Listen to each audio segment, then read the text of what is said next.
Last season ended with, looked like the end of the world. Scully was looking up towards a UFO. There was some kind of pandemic sweeping the world. Mulder was dying. So those were the big questions that needed to be answered. And I think we have a really interesting, dramatic solution.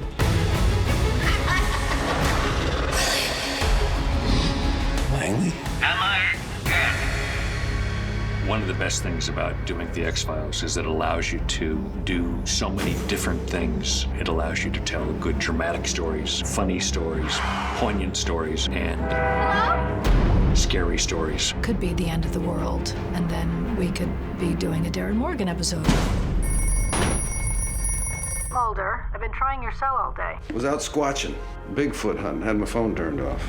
We're doing 10 this year as opposed to 6 the last time, and I think doing 6 was difficult because we had to reintroduce characters. It feels more like quintessential X-Files this season. We're better set up to get back to the partnership and the banter that comes with that. If you eliminate the impossible, whatever is remaining, even if improbable, must be the truth. No sugar, Sherlock. People ask me, why is the X-Files successful? I think it's a simple answer of David and Gillian's chemistry is ridiculous. Why do you operate so well with your hands cuffed behind your back? As if you didn't know. I spent a lot of time standing across from them in scenes, and it's a treat to be able to do that again. Obviously, we have years and years of working together, so there's a lot of history. That's kind of what you use as an actor. If you don't have a history, you have to make one up. The truth still lies in the X-Files, Mulder. Both of us have the luxury with one another of not having to do that. When I look at her on screen, it's like I'm looking at an old friend, and that works. You still got some scoot in your boot? They'll boot you out of here. In David's face, you see Mulder. He still exists, and his mannerisms and his essence. I think David's having a lot of fun with Mulder this season. You know who I am? I'm Fox freaking Mulder, you punks!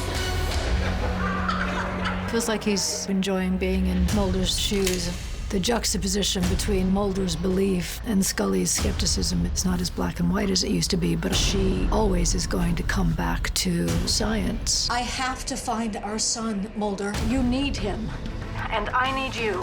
Through the course of the series, Mulder and Scully, who had a platonic relationship, ended up having what we presume to be a romantic relationship. They have a child together, given up for adoption to protect him. This season, we learned so much about William and his abilities to the degree that he is a wonderful mystery. You made me promise to hide your son. I know I'm asking you to break that promise. Mulder's life may depend on it.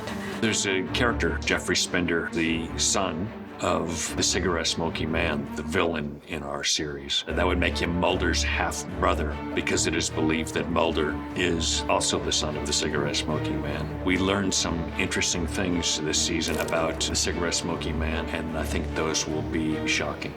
Mulder will be coming for me. If he finds me, he'll kill me. But we are not to be found.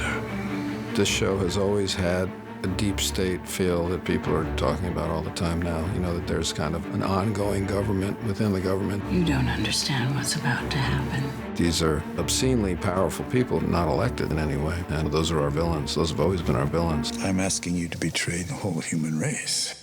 Do you mind if I smoke? You really get off on this, don't you? You're going to find out a whole lot more about Skinner. You do get some of his backstory and find out who he is, why he is the way he is, and Chris and his writers have created stories that are just absolutely amazing.